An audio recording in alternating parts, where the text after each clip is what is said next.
I'm going to go ahead and call this caucus session of council in order. And so we have one item on the agenda this evening. And if it's okay with council, I would like to have that done one reading. That's fine? All right. And so we'll begin the meeting. I ask everyone to stand for the Pledge of Allegiance.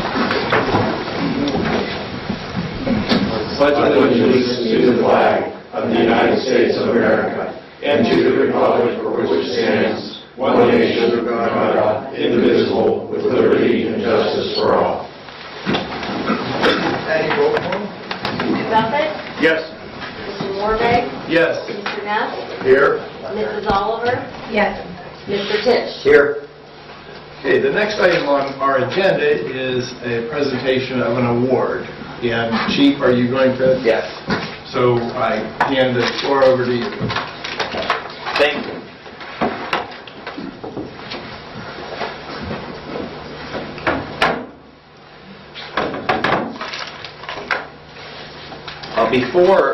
We're going to give out 2 awards tonight, and before I call the 2 employees of the City of Canfield up and present them their awards, I'd just like to explain something that most of you know about, and if you don't know about it, we'll educate you real quick. We have a 911 center in our police department. We dispatch for Canfield Fire, Green Fire, Damascus, Berlin, and Ellsworth Township. And so we answer the 911 calls. And something we do that no other dispatch center does in the county is we EMD the call. It's emergency medical dispatching. So if a dispatcher senses that somebody's not breathing or choking, they go to a cue card, so to speak, and they give life-saving techniques out over the phone, which in attempt helps preserve that person's life possibly, or minimize the injury until police or fire and EMS can get there. So we're the only dispatch center that does that. There's some state mandates out there that are requiring other agencies to do it, but they've chosen at this point not to do that. They're transferring these calls to third-party companies, ambulance companies, to do that. So our dispatch center provides those life-saving techniques over the phones. We're the only one that does it. I'm proud of that. Our fire department's proud of that. One of the reasons why these other agencies are with us, because that service is now available to their residents in their community. So with that being said, I'd like to call up Dispatcher Pam Zazzini and Officer Mark Mishula.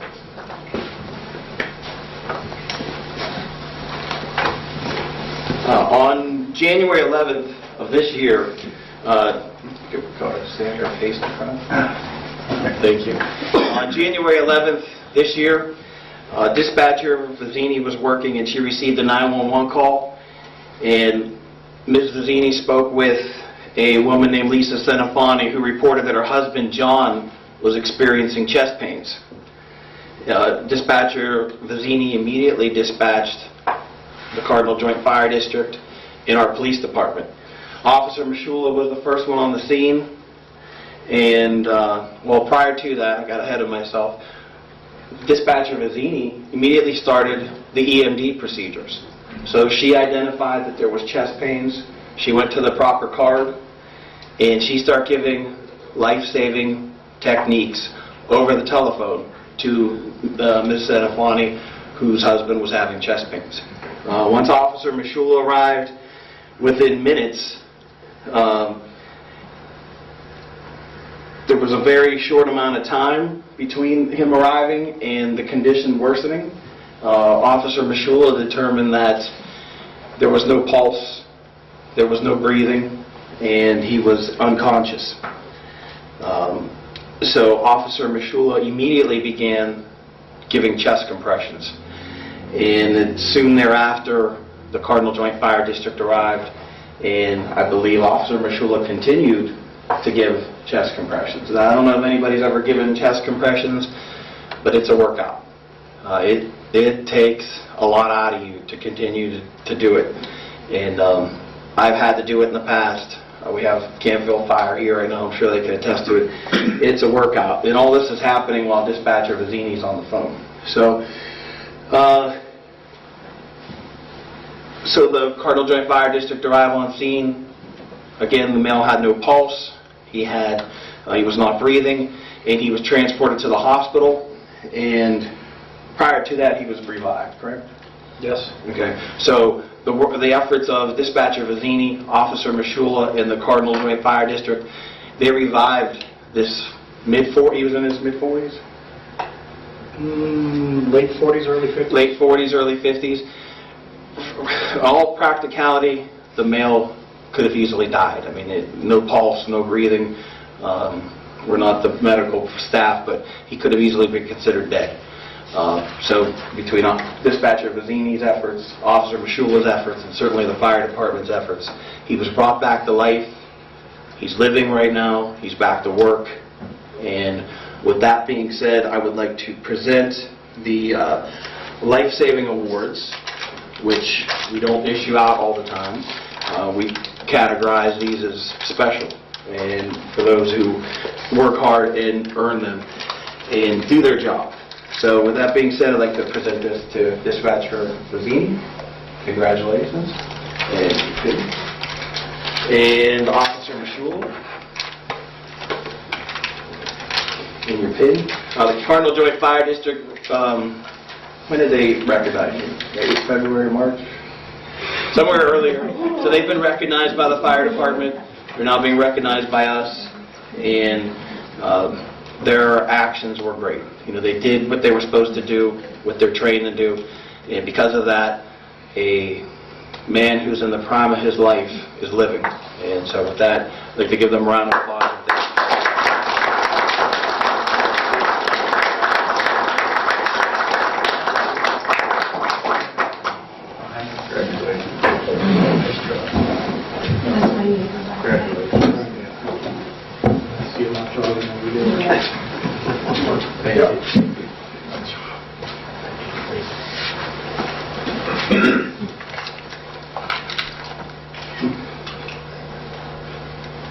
Awesome. Thank you guys. And the families of Mark Mashula and Pam Vizzini, I'd like to thank you guys for coming and sharing this special moment with your family. So thank you. Thank you, Chief. Yes, sir. Everyone received a copy of the minutes from the prior meeting, and ask if there's any corrections, revisions, questions. Hearing none, minutes will stand as written. Reading of communications, Mr. Tisch. I have none. Mr. Knapp. I had another complaint about the red truck, or whatever the truck is, that is seems like it's an abandoned vehicle with flat tires and no license plate at where it's towed, so that's all. Okay. Mayor Duffett. I got an email about concern about one of our constituents' roads. Emailed them back, forwarded it to our city manager. Within 48 hours, there was a good response to this citizen that already weighed, and our road department went and checked out the problem, validated it, and responded to the citizen. And I just wanted to say that I ended up getting a call thanking me for forwarding the email and the quick response we got from our staff. So that community, even though they are not on the paving plan, the response was quick. And also, we're going to look at the problem, a couple areas that needed fixed. So that was the only communication I had. Great. Great. Ms. Oliver? I was out meeting our business owners today, going in and introducing myself and letting them know who I am, and letting them know if they have any concerns or anything that they could come to me. And the clothing store over there where Canfield Collision has moved to told me that they would like to see the high-octane coffee shop signs be removed. And it was interesting that they said that, because while I was in visiting with Dwayne Felder from Canfield Collision, a lady happened to come in there, a young girl, looking for the coffee shop. And that happened by coincidence, but it did. But I'm out meeting our business owners, and we have some wonderful, wonderful places to go to in our city. Great. The only thing I had was several people approached me about filing our taxes electronically. It'd be much easier, and I think maybe we should take a look at that way and see what the probability would be of doing that. I was going to ask Christine about that run-out insurance that we had an issue with the prior carrier. Any result to that yet? Or? There's still a bunch of litigation taking place. We can go into executive session. I can give everybody an update if you want. Otherwise, we're kind of waiting for things to play out. We haven't sent any additional money as originally was requested back in January. So at this point, we're letting them go through the process of processing claims and negotiate with the claim or the providers. And so we're just staying updated within the email loop that they do communicate out to us. That's fine. Mike, I was going to ask you if anything new on Kirk or Hickory Hollow. Kirk hasn't responded to the certified letter I sent him, so I sent him a regular mail today. Give him until next Thursday to come in for a permit to be permitted and go to design review. And Hickory Hollow is still ongoing. The court date has been set on.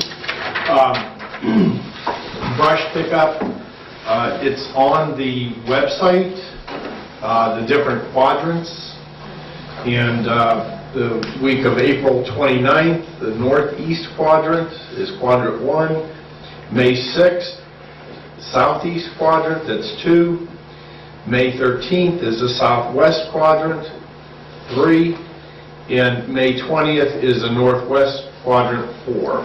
And it's on the website, there's a map there, so if you're not sure what quadrant you live in, you go there and see when your brush is going to be picked up. Mr. President? Yes, sir. I think it's important for those in the northwest and the southwest quadrant to take a look at that map, because where the northeast and southeast are divided by 224, the northwest and southwest are divided, I believe, by maybe it's Garwood. So they need to take a look at that and make sure what section they're in. Good point. And also on the website, it's a two-page document. Page 1 is the map. Page 2 is actually a listing of all the streets within each quadrant. So again, the map's a depiction of the city, but the street listing gives everybody the ease of looking at their street and knowing what quadrant they're in. Great. Thanks, Wade. Wade? So before I get to legislation for tonight, a couple items of interest. So the Mahoning County Commissioners, in an effort to kind of get out in the communities that they serve, have been holding satellite meetings at different villages, townships within Mahoning County.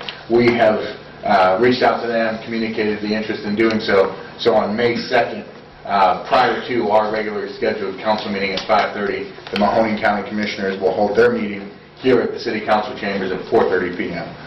So we'll start advertising that. We had the confirmation today that works for their schedule. It works for our schedule, obviously.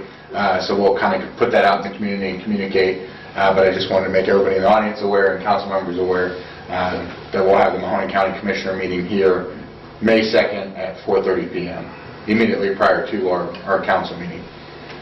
We had the Goodwill Donation Center at 580 West Main Street today, had their ribbon cutting grand opening. I know Mike has worked with them through the process of, getting them open and operating. Again, anytime we see new businesses, new uses in the city, we welcome them. So I attended on behalf of the city for the ribbon cutting. They're going to be, I believe, a good addition to the city of Canfield. Other than that, we have upcoming legislation. In July and August, we typically have one council meeting for each of those months as opposed to the 2 that we normally have.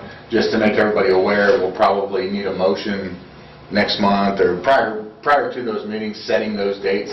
We usually target for the middle of the month.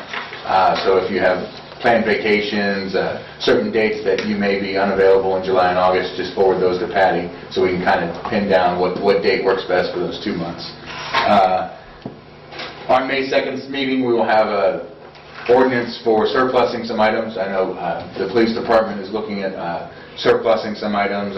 Tony with our public works department has also been working on his list of surplusing items. Anything that we currently have on our asset book listing, which they've been working with Chris, our finance director, in order to get those items listed out. We'll have formal action from council approving the surplus of those items, and you'll have obviously the list of those items on that ordinance, just as a heads up. Also, we should have the JET agreement for final consideration with the township coming hopefully next month. The township's working through their side of their zoning, JET overlay district, and that sort of thing. So as an update for that, we're waiting on the township at this point.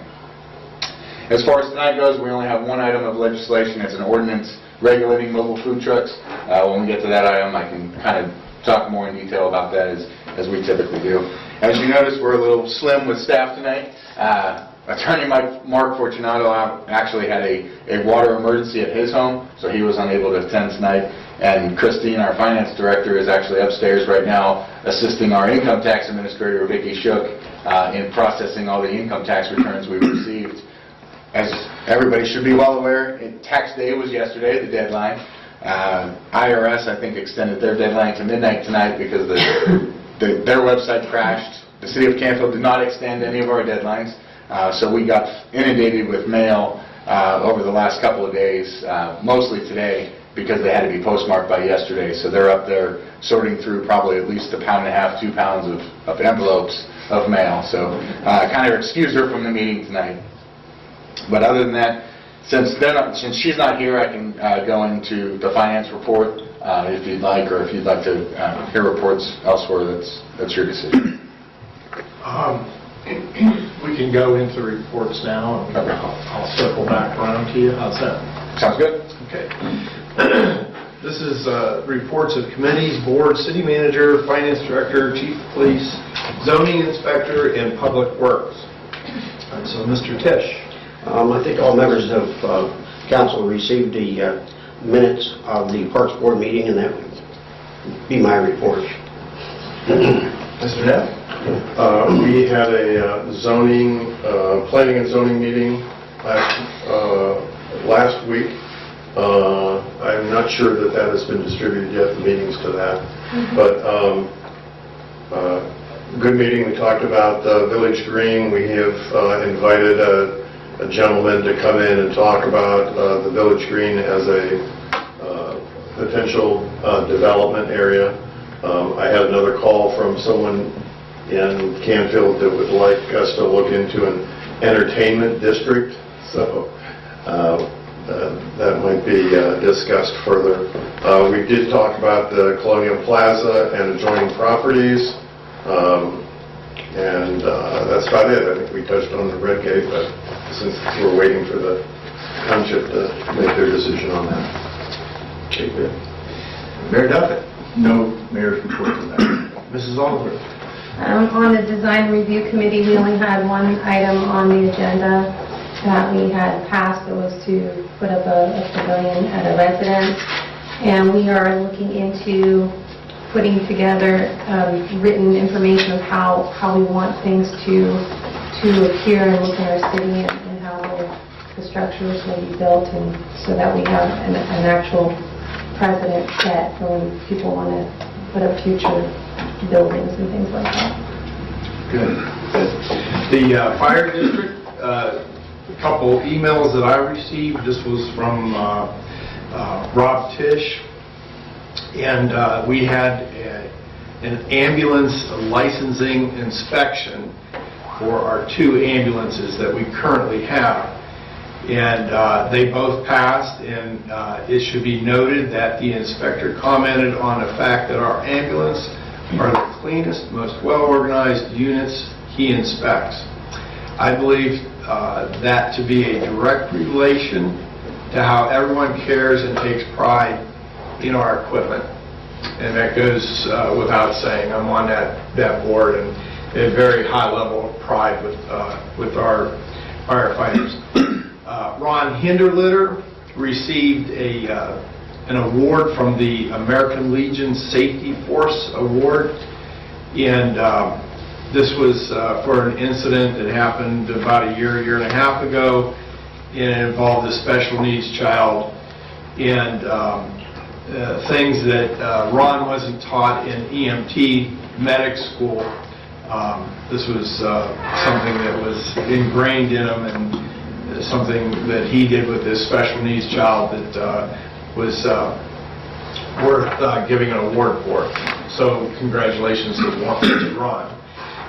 This is a memo that was sent from the Centerville Fire Rescue, and I was aware of this, but they're making rafters, 2x10s, 2x8s out of OSB board, and structurally they are fantastic. I mean, they'll hold as much weight as a 2x10 or 2x8, but in a fire they burn really, really quick. Probably, I don't know if they have it, they don't have it. But you can go online and look at this, and if you Google OSB rafters, you'll find out that they burn rapidly. So in a fire situation, although they're structurally sound, but you add fire to them and they burn rather rapidly, and it puts everybody in danger because when our firefighters go into a new building that have these structures, they're very easily to fall through the floor because they collapse. So just something FYI. John, do you know whether the fire chief or anybody is talking with the County Board of Building Standards with regard to that? We had a similar instance to something like that. It's probably been 30 years ago. It had to do with ABS plastic pipe, where the fire was burning one layer to the other, and the fire department got involved in that, through even down to the state fire marshal's office, and petitioned to get that pipe removed or changed in some fashion or another. And in that situation, I think that's an ideal item to get on top of and start pushing for that. I mean, anything that's fire safety, you think about structurally sound. Yeah. I'll bring it up with the chief. Okay. I don't know the answer to that. So, okay. Mike. For the month of April, we issued 14 permits for evaluation of $75,310. Presently, I'm working on the 2020 census. About 3,400 houses. I have to verify addresses and locations on a map, and right now I'm about 800 into that project. Great. Mr. Calhoun. So I apologize, a lot of my reading of communications, I kind of transitioned right into my city manager's report. The only thing that I would say is, I know we have some, I don't want to specifically recognize them, but some additional guests in the audience tonight, Canfield High School students. I'd just like to acknowledge the fact that it's always good to see fresh faces in the audience, as opposed to the same kind of residents that we always enjoy seeing, but it's nice to see new interest in local government, whether it's for school credit or just a general interest. So I'd just like to welcome the new faces and welcome all the old faces as well. But yeah, other than that, I kind of already did my report. Chief. Last night was a good night at the Canfield High School. I don't know if any of you were there, but we had a community awareness meeting. And if you weren't there, or if you haven't heard the details, I'll summarize it. Very effective communication. I felt like it brought us together as a community, and that's been the goal, to bring us all together, make sure that we're all on the same page. And something that we highlighted last night was the importance and the need for effective partnership between the community, the community in whole, so that being the parents, students, teachers, administration, the township, the city. And so I think we're closer to that partnership than we've been in a long time, and we're moving in a good direction. We also announced last night that we were going to be adding a school resource officer to the middle school, and that'll start as early as April 30th.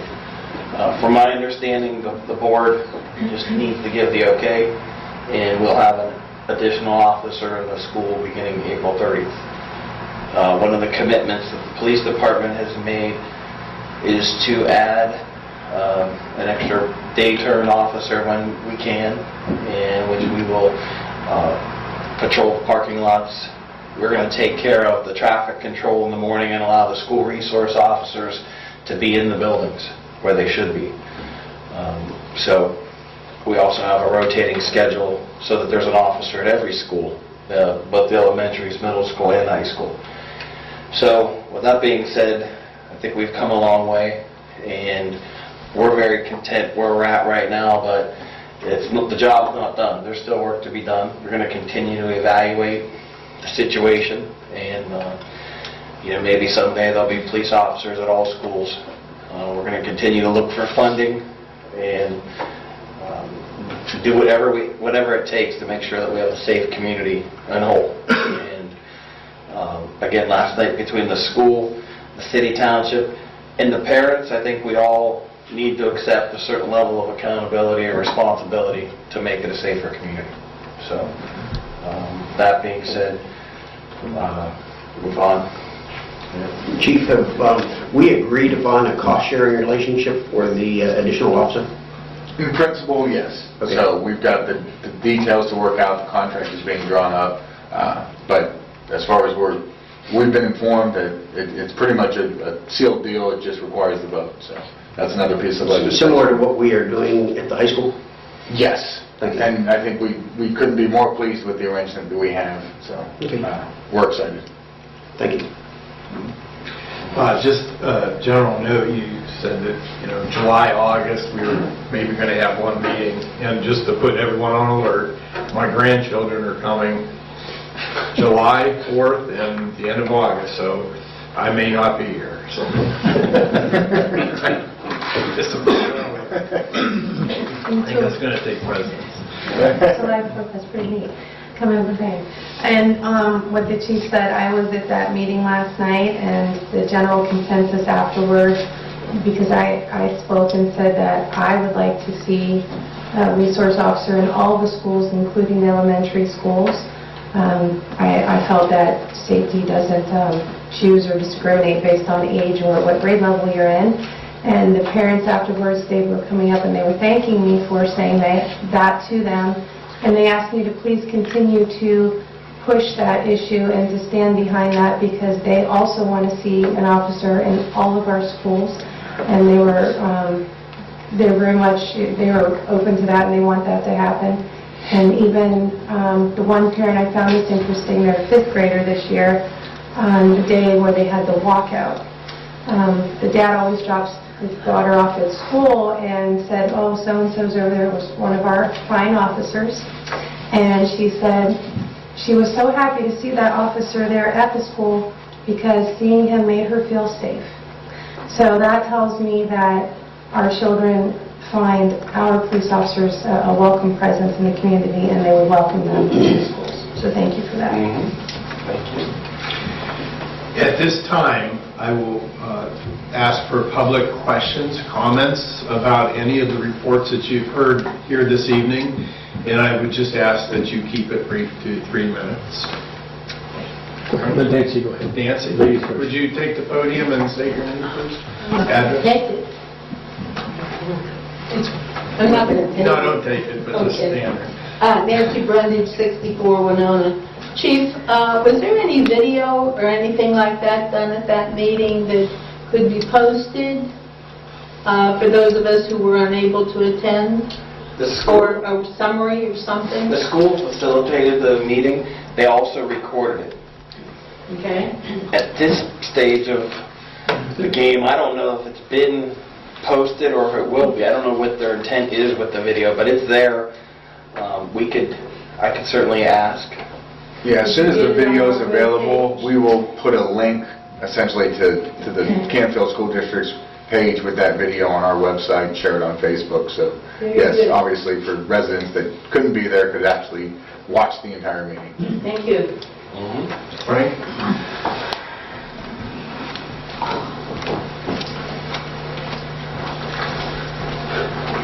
Good evening, Frank McKenna, 220 Glenview. I'd like to compliment the council on those good reports from the boards and commissions. That's a plus, and it'll be on our website. I would encourage you to keep doing that because it tells us what's going on in those meetings, and a brief summary is always appreciated.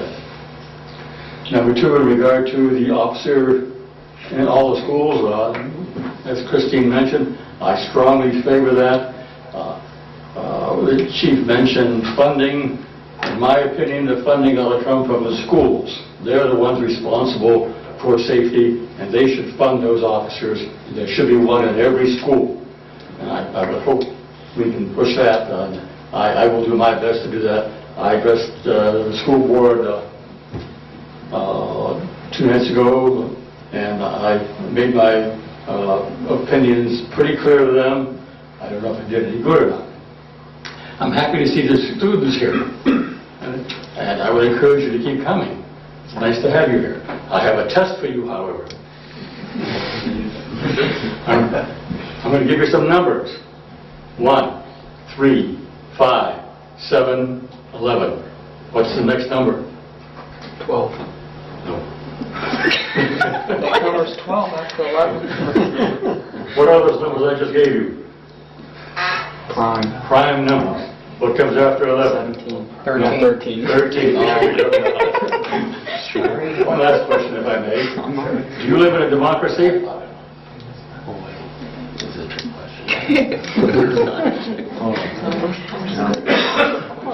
I didn't hear an answer. I feel like this is a trick question.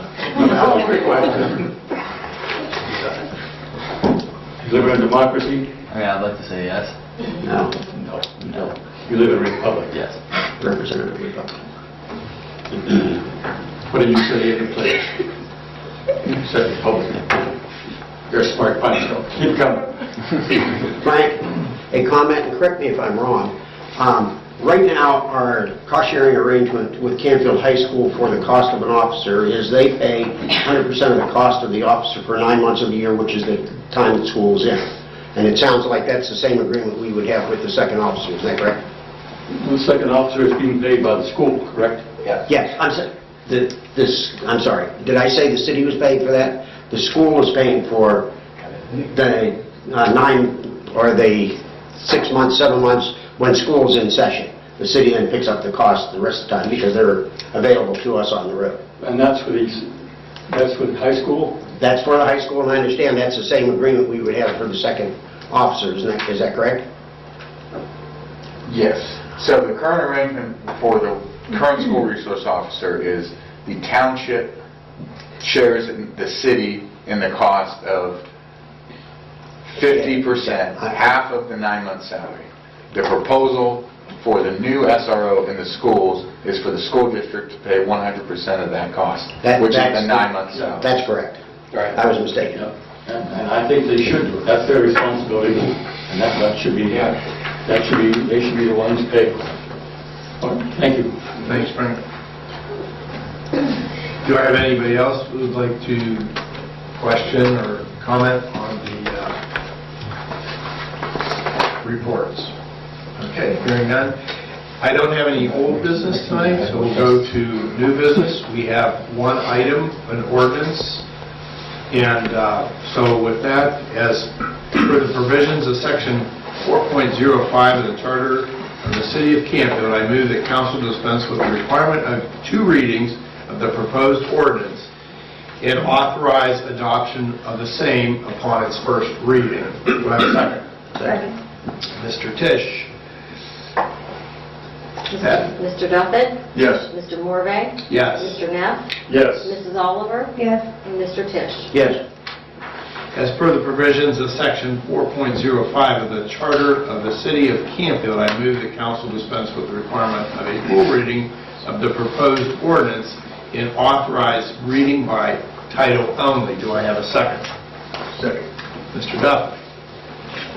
Patty? Mr. Duffett? Yes. Mr. Morvay? Yes. Mr. Neff? Yes. Mrs. Oliver? Yes. And Mr. Tisch? Yes. Mr. President, I have an ordinance creating a new chapter of the codified ordinances of the City of Canfield entitled Mobile Food Trucks. I move for passage. Do I have a second? Second. Mrs. Oliver. Discussion. Wade, could you tell us what this ordinance is about, please? Sure. So, Mayor and Council, as you know, we've been having discussions between Mark, our zoning inspector, Mike, and myself on really crafting a good mobile food truck ordinance for the city. There's been some interest on having mobile food trucks within the city, whether or not we currently regulate it as far as where they can go, how long they can operate. So what we have before you is, I believe, about 3 months worth of edits and re-edits. And what it essentially does is it allows us to regulate mobile food trucks in the city of Canfield. Specifically, it allows mobile food trucks to operate in 2 zones, B1, which is our Village Green B1, so around the Village Green, and then in special districts X, which are churches and schools. And then some of the restrictions on that are between the hours of 7 a.m. and 9 p.m., and then it also requires them to comply with all of the Mahoning County Health Department licensing requirements and regulations, and as well as obtain a permit from the city and pay a fee to do so. In the current ordinance, we do not have that fee set yet. We're probably bringing forth an ordinance updating our fee schedules on a few of the items for the next meeting. So at that time, we'll have a fee schedule that's presented. So in the back of your mind, if you just want to think about what we may possibly want to charge for that, we will bring forward a proposal in an ordinance. But again, by all means, that could be changed through discussion. So other than that pretty much sums it up. It allows for the regulation of mobile food trucks within the city of Canfield. Let me ask you a question, Wade. So we have some industries here in town, companies, and food trucks pull in sometimes and have lunch for the workers. And so this doesn't impede that, right? I mean, would this affect food truck entering? It would not if they were operating within the specific zones. So Village Green B1 and Special District, which predominantly is where I believe those food trucks would pull in. If you're referring to a construction site where a food truck would pull onto a construction site, that would not be permitted unless that construction was taking place in B1 or S districts. The Village Green is primarily just around the Village Green. The S districts are then churches, schools, and that kind of thing. So like at the businesses that we would have, if you're looking out on Herbert Road or on West Main Street, they would not comply with this regulation. So if that's the intent, we may need to amend that to add other zoning districts to this ordinance, if that's in fact what we want to do. Yeah. Well, I think right now what we are saying is that it is permitted in the special, or the Village Green District, which is primarily right here, and then anything that is special, which is shown on green on this map, but where you've got businesses out here, businesses on West Main Street, all of this area, somebody wanted to come in there for lunch type of business or something like that, under our ordinance, that would not permit that. So we might want to amend that section of the ordinance, if that's what council wants to do. I would think that's an important part of, if I had a business like what's out on Herbert Road, to have a food truck come in. I don't know if they do or they don't, but it would seem to me that would be important for those people out there to have lunch. I think that the original request was special activities in and around the Village Green. Isn't that correct? I mean, what we started this discussion with was for events around the Village Green was where we had the request for food trucks. And I don't care. I'm just saying, I think... Right, well, that was the intent, was to allow, again, special events predominantly taking place on the Village Green and allowing mobile food trucks to operate in that area. Internally, we had discussions on what districts we actually allow, B1, B2, and the more we had those conversations, it would essentially open the door up for food trucks to operate almost anywhere within the city. So in the conversations we've had with Mark, Mike, and myself, we felt that those 2 districts, B1 and Special District, allow for enough activity to take place within the city for mobile food trucks, but also regulate and restrict it to where we're not overrun with food trucks throughout the city, to where we're then having to try to regulate those to a further extent. I think the ordinance that you prepared is what I understood we were initially talking about. Yes. I think your ordinance hits that point. What I'm hearing here is that the businesses was not something I had heard before. But if we want to do that, that's fine. I'm just saying that, Well, I think we should permit it So do I. in these, allow these folks to go in and serve these people at these companies, and I think that should be addressed in here. let me ask this, and maybe it's something to ask Mark. If a business owner invites a food truck onto their premise for this purpose, do we need to include this in the ordinance? Because if they're invited in, maybe that's not an issue. And maybe you have businesses that don't want food trucks showing up on their property. And we had talked about that as part of the operation, the permit, one of the requirements being that the property owner has given permission, I believe, in order to operate, or they can park in public parking spaces, which again, the only place in the city that we have public parking spaces are around the Village Green. The intent of the ordinance, and again, restricting it to kind of certain zones, was to forbid vacant lots that are commercially zoned to, if I'm a property owner and I want to own a food truck, or whatever could be classified as a mobile food truck, I give myself permission to set up a mobile food truck on a vacant lot within the city. So again, it's up to council. We can revisit and have further discussion on what zones we would like to allow mobile food trucks to operate in, but I think the ordinance that we have presented is in the best interest of the city overall. Right. I think we just need language in here not to restrict that commerce into those companies. Because if that's a service that they're providing in a business, I think it's important for the people working there. So without specifically addressing each business, it would have to, again, be regulated by zone. And so those businesses are essentially all zoned. We regular zone, we go on M, and there's an empty lot on M. What's to prohibit a food truck from popping up on an empty lot and just for some? That's what happened in Columbia County. That's what started this all. They called food trucks are just popping up all over the place, and how are they regulating? Right. So we try to restrict a certain zone area where we can regulate it. And again, we don't have, to my knowledge, any mobile food trucks that are in the city currently or operating in the city. Ice cream trucks, snow cone trucks are addressed separately in a different ordinance within our codified ordinances already. So this does not address those. This specifically kind of talks about the new mobile food truck. Yeah. And again, I think I give the credit to Mike and Mark mostly in hammering out the details of this and seeing what worked best for the city as far as from the staff's perspective, what we felt would be in the best interest of the city. And I think restricting it to the B1 and special districts gets us there. Again, we could always evaluate, reconvene at a later date if we do have an increased demand for other zones requesting and having interest in mobile food trucks. But again, I think that the intent was to make sure that we aren't opening ourselves up to not having any regulation and permitting it to go everywhere in the city, whether that's a vacant lot, an abandoned business, whatever the case may be. I think we would be wise to pass the ordinance as it's drafted now, see if we have any inquiries from businesses and that kind of thing, and then as you suggest, we can take a look at whether we need to amend what we've got now. I see what you're saying.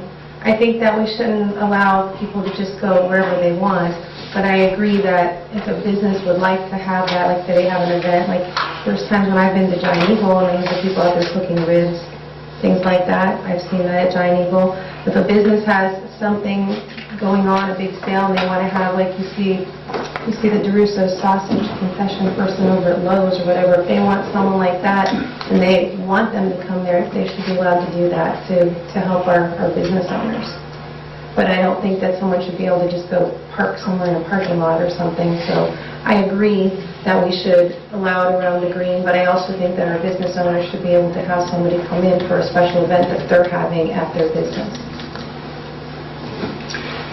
Ron, could you come to the podium, please, and say your name, your address? Yes, Phil Rodbush, 161 Foot Drive. I think it's worthy ordinance that you're looking at here, folks. But something that I would have a question about let's take, for example, in September, when they have that, what is it on the green? Fall market. Yeah, the fall market. There'll be several different food items that are being sold along the green side, that somebody has set up. I think you need to take a look at, are these spaces reserved for those specific time frames by an individual, or is it on a first-come, first-served basis? I mean, if I've got a food truck and I pull it in there, and I've got Molnar coming in behind me and saying, hey, look, you got to get out of that space. I've been there for 20 years. I mean, is there a reserved space that you have to look at here? Is it something on a first-come, first-served basis? The time frame of meeting with from 7 o'clock to 9 o'clock time frame, does that 9 o'clock mean you have to be finished and cleaned up by 9 o'clock, or is that the time that you shut down? Do you still have an hour after you close to clean up? Those types of things I think you need to give some thought to and some consideration to, especially if it's on the green. Because you're going to have 4th of July. You've got people in between the banks there in that parking lot that have some miscellaneous items that they're selling that are food items. Where do they get their reservation for that space? Maybe somebody wants to bring in a food truck or whatever it is. I mean, I understand that may be private property, but you've got to give a lot of thought to some of this space that you're selling. Are you going to sell it or reserve it for 10-foot spaces, 20-foot spaces, 30-foot spaces, those types of things? Because it all is going to have an impact on whether this is going to be successful for you or not. So it's some thought or some consideration I believe you ought to give before you go full bore on it. So just to clarify, we're not selling any public parking spaces to mobile food trucks. So the permit would allow mobile food trucks to operate within the city of Canfield and then under the parameters of our ordinance. So it is a first-come, first-served basis on public parking spaces. If Farmers National Bank on the Village Green wants to use their parking lot to invite and allow food vendors, craft vendors, circus animals, they're more than welcome to. It's private property. Again, they're allowed to operate mobile food trucks as long as the mobile food truck has permission from the private property owner and they're operating within the district that mobile food trucks are allowed to operate. We don't regulate other than requiring the permit. Well, I've been a part of that business for a period of time of my life, and I just have to recognize for you that a lot of people, once they stake a claim to a certain area, then they say, well, I've got the exclusive to use that space. And the point I'm trying to make here very simply is, what's fair with everybody? It's a public parking space. First come, first served. If that's the case, I think it's worthy, obviously. But, identifying it as exclusive space for an individual or a product is something you need to give a lot of thought to. Frank?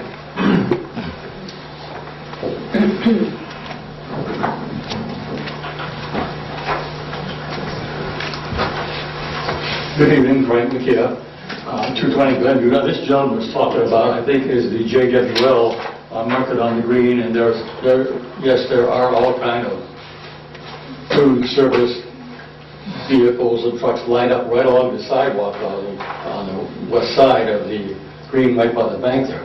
I don't know how they got the arrangement in order to put their vehicles there. It's a good point. I don't know whether it's covered under this ordinance or not. In regard to this ordinance, a couple of holes in it that I may see. Take the case of a person selling tacos. And they have a taco truck and they decide, well, we're going to play Mexican music and they're going to have a little mariachi band out there. So they do that. As long as they comply with the noise ordinance. Well, the noise ordinance deals mainly with public nuisance type things. Like they're just playing music that's really not that loud. They have a little band there. I don't know if you can do that or not. And take the case of maybe someone selling meatball sandwiches and they have a speaker that they're announcing, we have meatball sandwiches here as traffic's going by. Do we want that type of thing permitted under this ordinance? With the issues that have come up here in regard to the ordinance, I think it's probably a good idea to table it and take another look at it, because Mr. Teach brought us on, we've had a lot of things mentioned. It seems like it needs a little polishing. Thank you. I just think,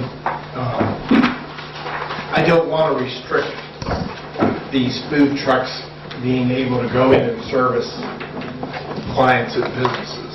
That's what I'm afraid, without that specifically being in here.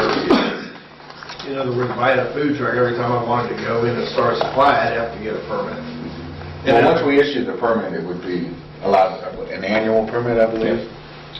So it's not every time they come into the city. If they comply, come in, fill out the permit, it's an annual permit, much like a... Ice cream vendor. But then even under the ordinance as it's written, that food truck wouldn't be allowed in that parking lot. Yeah, if it's not within B1 or S districts. Right. So the recommendation would be to expand the districts, and specifically what districts we would like. Yeah, I would address that situation Are specifically. you talking about manufacturing businesses or businesses like down in Giant Eagle Plaza? Then you're going to No, have... I'm talking about Star Supply, the Compass out here, because I'm sure they have food vendors come in for lunch. I can't think of any place where I've seen food vendors in town. No. Have you, Chief? No. Mr. Chairman? Yes, sir. I think one of the impetus for this was that perhaps we were thinking about music on the green and some of the events on the screen, the Memorial Day ceremony, not specifically for the 4th of July, because you're right, the vendors that come in, and all those vendors are charitable, if you will, nonprofits that come into the space right beside Farmers National Bank.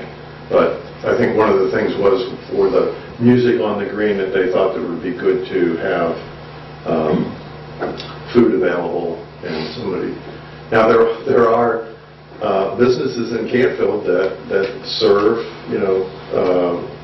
Barney's Deli and Kim's Confections that have coffee and donuts and stuff, and I've talked to them. They don't really get much business from music on the green, but I'd be in favor of this, and I think that we could pass it, and you could look at maybe amending to include industrial areas. I don't think that we want to have the green surrounded by a variety of food trucks, but I think it's something that would enhance.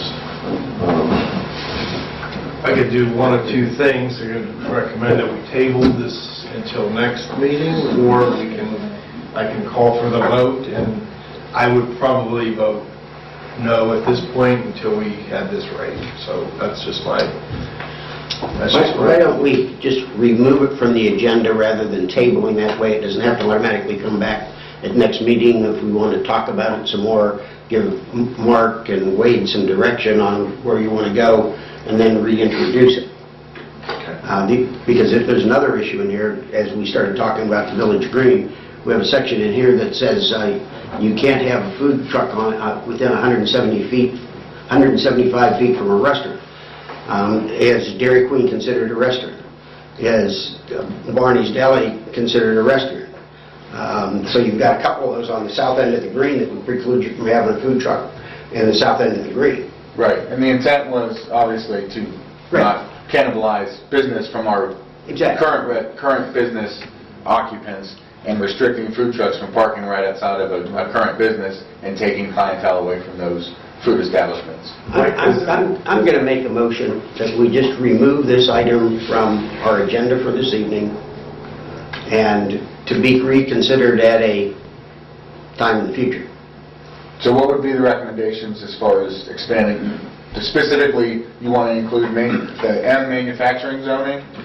Well, I'd like wording in their provisions for food trucks entering places of businesses such as Star Supply, the fabrication shop up here, that they would service those people for lunch. And so the most, other than specifically trying to name each individual business or address, the most effective way for us to do this is by zoning.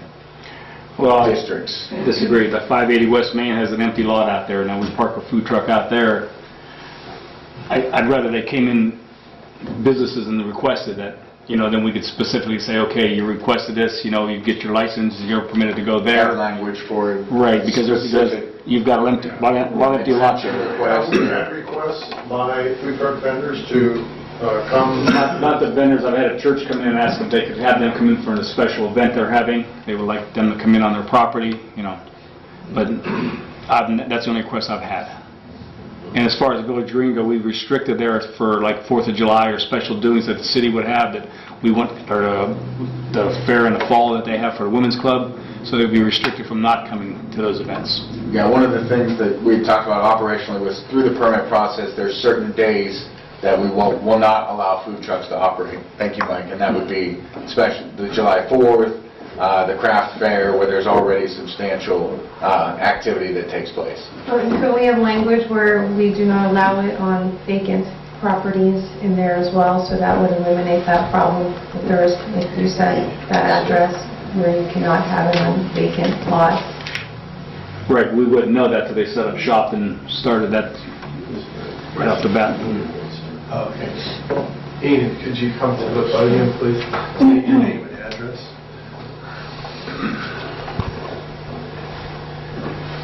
My name's Edith Maldonado, 132 Indian Boulevard. One of my biggest concerns is, of course, my favorite, the 4th of July. As far as there was questions about the concessions in between the farmers parking lot, that is given permission strictly from Farmers Bank for the usage of those nonprofit concessionaires to come in for that specific date, which already has been approved and rented for the 2018 event by Mr. Bunhoff. My concern is, in the past, we've had concessionaires set up away from our events, our activities, set up across the street, not getting permission from our committee to set up and sell. Therefore, they are reaping the benefits of that event, taking away from those nonprofit concessionaires. So in the past, we have had, for instance, someone set up a roof. Addressing that it is a private property, and understanding that, the issue is that I have spoken with that person in regards to hoping that, well, would you be part of the whole event by following the request that you make a contribution for setup, which helps us put this parade for our community. They declined to do any type of donation, and they refused to do all that. But yet, they are getting benefits from all the people in the community that have come out to this event. I also, our event is in selling the food items. We try to be kind by not duplicating, so that everybody gets a profit. We don't want to have 2 ice cream vendors, 2 snow cone vendors. This person was selling the shaved ice. I ask, at least would you consider, please, not selling an item that one of our nonprofit organization is selling, so you're not taking away. They declined to, there was nothing I could say that would change their mind to try to delay, try to change the menu, whatever. It was not happening. The person was very rude, and besides that point. So my concern is it fair that we have only an annual event once a year to give the Canfield High School marching band, the Canfield Girls basketball, all these are, every organization is, this is a big day, this is a big deal for them to try to get a little bit fundraiser to come and help with their uniforms or their band equipment, whatever it is. But then you have someone just taking advantage of that situation, coming and setting up and getting their profit when they are a profitable business. That is my concern, and that's why I hope that this is something that you would think about in making your decision. Tina, did they set up on the green? They do not set up in the green because we have that green for that day.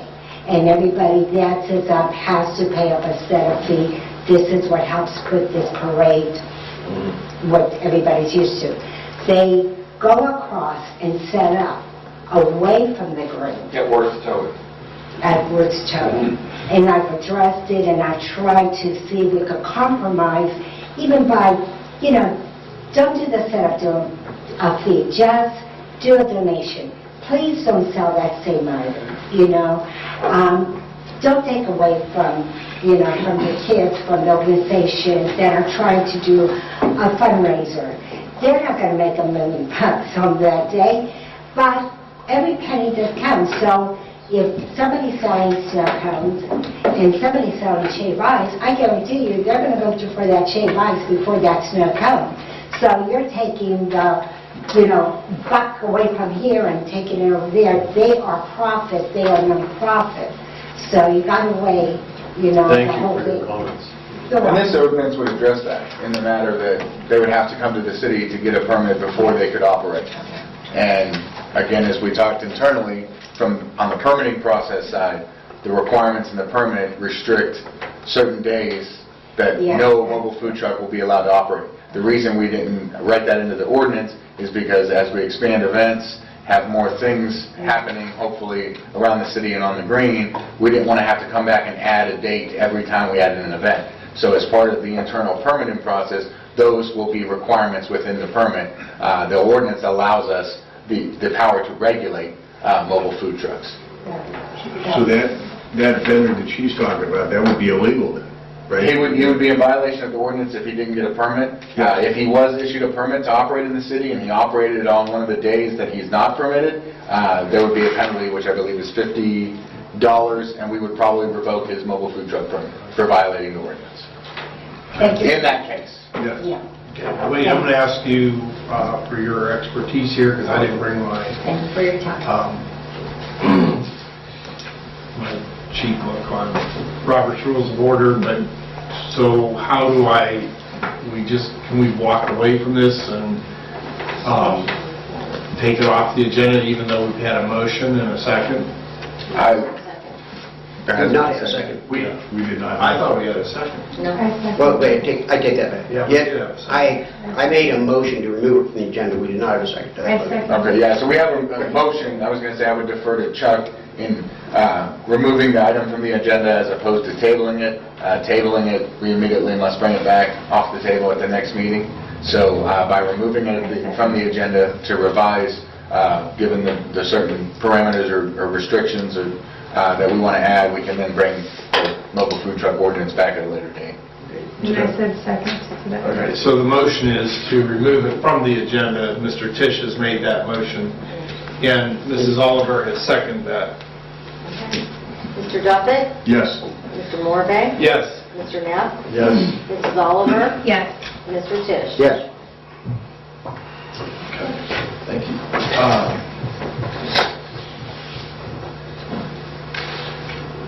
Okay, council comments. Mr. Tisch. I have none this evening. Mr. Neff. I have none. I would like to ask, on brush pickup, did we say that our vendor was going to try for Fridays? Yes, so the vendor will pick up on Fridays for each section. The residents can set out as early as Monday, but the vendor will be picking up brush on Fridays. Okay. Thank you. Thank you. Mr. Mayor. Also want to thank the Canfield students that came this evening. It's good to see you guys here. We'd like to see you at more meetings. And also, I attended the meeting last night and compliment the chief on all that he put out. There's a lot of information that put out. Also the Vindicator, if you haven't seen Vindicator, a lot of information there about that meeting. So I think the city was well represented by what we're trying to do for school safety. So good job there. Thank you. Mrs. Alder? I just wanted to say thank you to all of you for coming to our event. I was surprised when I saw all of you, which was nice. And it's not in our city, but in our county. I went to a ceremony on Monday, since I'm a Navy veteran, and we had the unveiling of the Women's Veterans Memorial Bridge, which is going to be, it's on Mahoning Avenue over Route 11 where the flags are. And it's only one of two in the entire state of Ohio, so it's a great honor to honor our women military veterans. So I just want to let you know it's there. I also echo the comments from the Mayor and Mrs. Oliver. Chief, outstanding job last night. Wasn't able to be there, but I read some things about it and talked to some people. Nice job. And just to encourage the young folks there from the school, talk to your colleagues, your fellow students, your friends, get them involved. It's an important thing. It's part of your responsibility as a citizen. So, and I commend you for coming this evening, and thank you. With that, I adjourn.